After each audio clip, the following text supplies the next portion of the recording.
Quand la tempête souffle, comment construire de nouveaux futurs?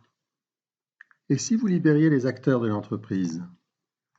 Quand l'imprévisible devient la loi du monde, Covid, Poutine, les outils de management classiques deviennent contre-productifs. Comment agir quand tout est chamboulé? Comment agir à la hauteur des enjeux? C'est là que nous avons une proposition à vous faire.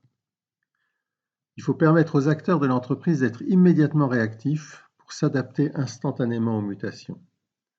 Il faut permettre à chacun d'accéder au pourquoi de leur action pour agir en toute liberté sur le comment de ces actions. Accéder au pourquoi, avoir l'autonomie du comment, oui, mais comment ça fonctionne?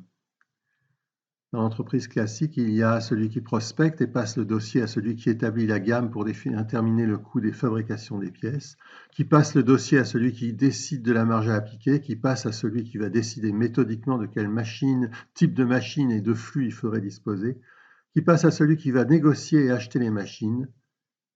Et tout cela se fait avec force, réunion, papasserie, tension, car chacun tente de baisser les prix de son étape pour avoir une prime, par exemple. Et il y a enfin celui qui fabrique au bout du compte et se débrouille pour fabriquer avec ce qu'on lui donne. Dans l'entreprise dite libérée, c'est une seule et même personne, commerciale cooptée de la mini-usine, qui librement, sans objectif ni prime, assume toutes ses fonctions en lien direct avec le client comme avec les équipes, ayant son bureau au milieu de l'entité de production, pour en être même responsable de la fabrication, de la logistique comme de l'animation et de la motivation des acteurs productifs. Dans tout une réactivité quasi instantanée pour s'adapter aux errements de l'environnement. Et nous vous accompagnons. Vous voulez libérer les acteurs de votre entreprise, libérer la réactivité quasi instantanée aux enjeux de l'environnement, libérer la créativité et l'invention de solutions nouvelles, satisfaire en permanence vos clients, dégager de nouveaux leviers de rentabilité, construire un climat de travail harmonieux. Nous vous proposons un accompagnement sans heurts ni précipitation, à votre rythme, profond, pour vous et pour votre encadrement. Un cycle d'accompagnement en ligne, alternant des témoignages de Jean-François Aubrist, des groupes de réflexion et de résolution de problèmes, la co-construction et la supervision d'un plan de mise en œuvre, une hotline. La possibilité aussi d'un accompagnement présentiel par Emmanuel Brunet-Rio, alternant outils d'intelligence collective, transmission d'outils et de savoir-faire, avec la disponibilité naturelle de grands témoins de Jean-François.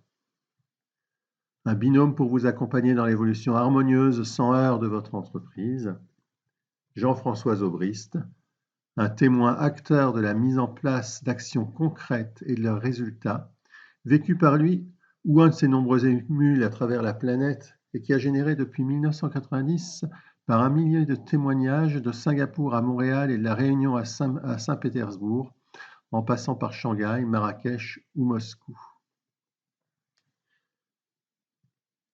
Emmanuel Brunet-Rio, un professionnel aguerri qui a piloté, réorganisé, transformé de nombreuses équipes et nombreuses entreprises, un professionnel de l'humain et du management qui voit différemment, porte le futur et connaît intimement les process organisationnels et les interactions croisées des entreprises de tout type.